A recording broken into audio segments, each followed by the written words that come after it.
As much as we fans want Survivor to remain pure, at the end of the day, twists are a necessary evil to keep the game flow moving and always keep the players on their toes. Are all twists fair? Of course not, but Survivor wouldn't have been on for 21 years had every season been a basic Borneo-like season in terms of gameplay. But sometimes, a twist can be so impactful on the game of Survivor that it can literally break how players play the game and change the outcome of the season in a way that simply wasn't possible in the old school days. What's going on, guys? I'm Flint Masters, and today we'll be looking at 5 twists that completely broke Survivor. Whether it changed how the game was played in the long run, or it had an insane impact on a specific season, I think it's fair to say that these 5 twists broke the game in some capacity. Before we begin, hit that like and subscribe button if you want to see more awesome Survivor content such as this. With that said, let's begin with number 5.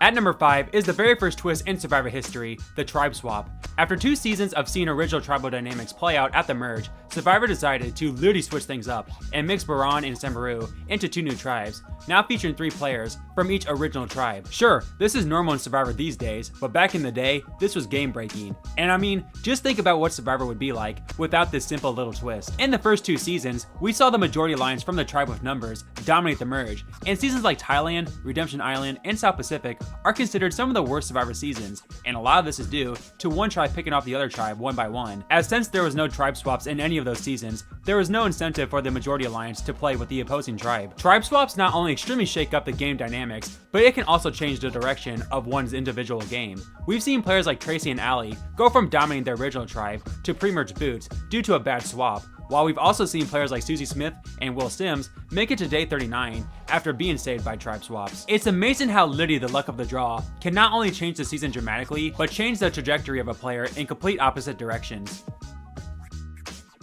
In season 38, we saw something we thought we would never see, and for that matter, hoped we would never see. And that was a player who was eliminated from the game went on to win that same season. I mean, this flat out goes against everything that Survivor was about. Once your torch was snuffed, your game was over. That's it, honey. Better pray that Survivor gives you a second chance down the road. In the Pearl Islands, we saw 2 players return from the game, a first in Survivor history, and really the only dark spot in an otherwise classic season. And then in seasons 22, 23, and 27, we saw Redemption Island be introduced, with players in fact knowing that they would get a second chance to return to the game if their torch was snuffed. And in seasons 23 and 27, Ozzy and Tina both came within 1 immunity challenge win away from winning the game after they had been voted out. But while the Outcast twist and Redemption Island certainly weren't very appealing to the hardcore Survivor fans, it was the Edge twist introduced in season 38 that made a lot of Survivor fans go extinct. After being voted out as the 3rd boot on day 8, Chris Underwood would go on to win Survivor, only playing a total of 13 days in the actual game.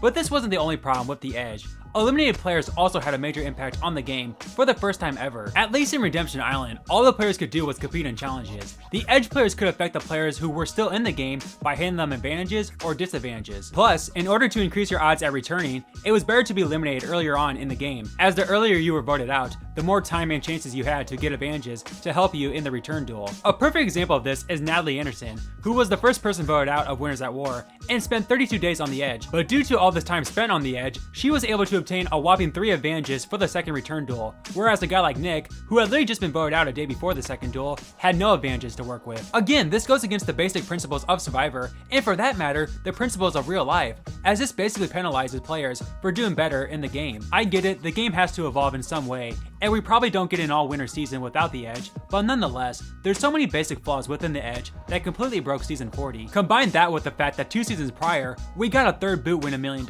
while players like Victoria and Lauren got screwed, and I think I can definitely say that the Edge broke Survivor in the worst of ways, and hopefully will never be brought back.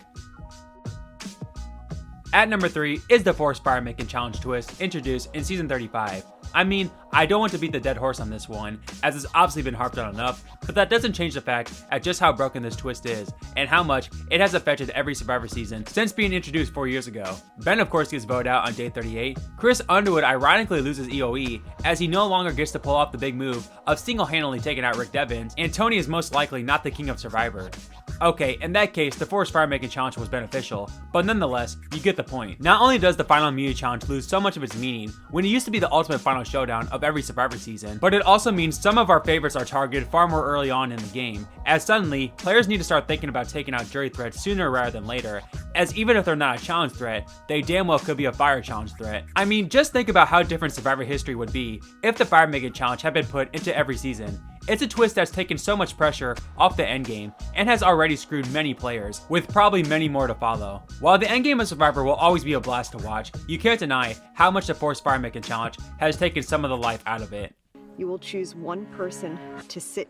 You will choose one person to sit next to you at the final tribal council, forcing the 2 remaining players to earn their way to the end by battling it out in a fire-making challenge. That is not an advantage. Survivor 41 was marked as the new era of Survivor.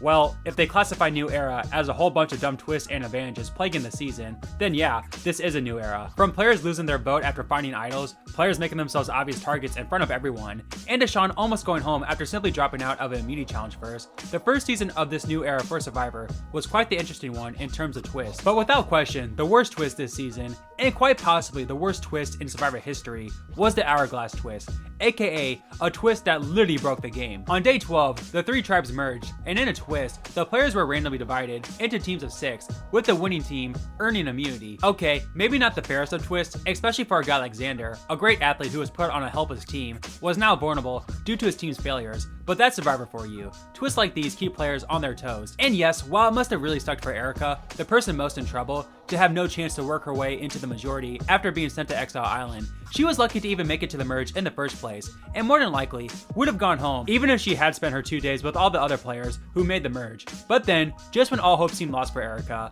Jeff paid her a visit and gave her a choice: break the hourglass and reverse history, and suddenly her team would become safe and the winning 6 would now be the ones vulnerable, or let the game play out as it is. Really tough decision here. Guarantee your safety and the safety of 5 others who will be forever grateful, or keep yourself in danger, knowing that unless you win the immunity challenge, you're going home. I wonder what her decision will be. Okay, this could make my game or break my game, but at least I'm playing for me.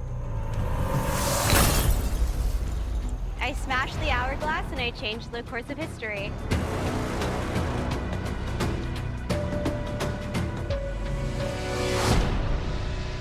Seriously though, how is this even a decision worth thinking about? Anyone with half a brain would guarantee their safety at the ever so scary merge vote, and nobody could possibly be mad at that person for making that decision. And so for the first time ever, winning immunity couldn't even guarantee you safety, as the winning 6 were now all in danger, and in the end, Sydney became the first player in Survivor history to go home after winning immunity. Obviously this fact alone is just terrible, but I would be willing to bet that this twist could break Survivor in the long run.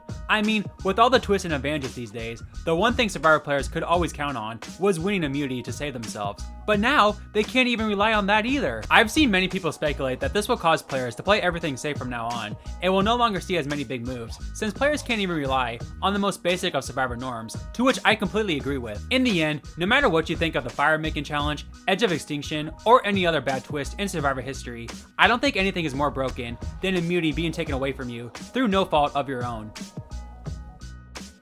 At number 1, you guessed it, is the hidden immunity idol. Yeah, started to be totes obvious with this one, but no Survivor twist has broken the game as much as the idol. It was first introduced ironically in Survivor Guatemala, one of Survivor's most forgotten seasons, and the show didn't even actually show Gary finding the first ever idol. The next season, Exile Island, literally based its theme on the idol, as Exile Island hid the OP idol. And when I say OP, I mean OP, as in seasons 12 and 13, the idol could be played after the votes are read, essentially a modern day super idol. And while Survivor did finally make the much more fair modern day rules of the idol in Fiji, that still doesn't take away from how much the idol has broken the game of Survivor. For the first 10 seasons, whoever had the majority vote went home, and there was really nothing anyone at the bottom could do about it. But the idol changed that, not only giving the person who would have gone home another day to fight, but in some cases, it completely changed the entire landscape of the game for all the players in the minority. Let's also not forget the butterfly effect the idol has on even the simplest of votes. The big time players know that more than likely, if their target plays an idol, they could go home, hence the need to split the votes.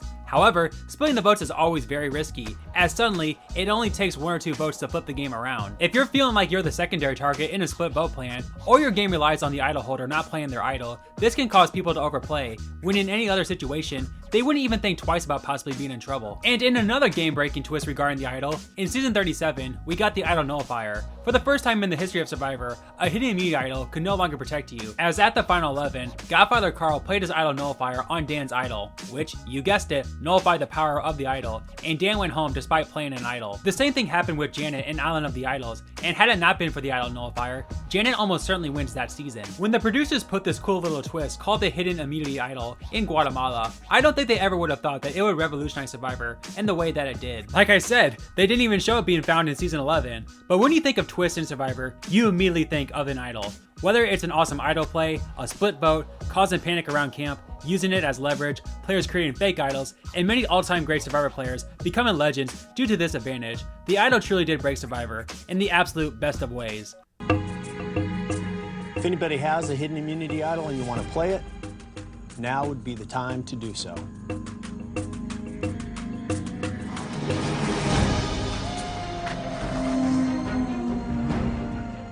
I ain't finished playing just yet. You know what, Jeff?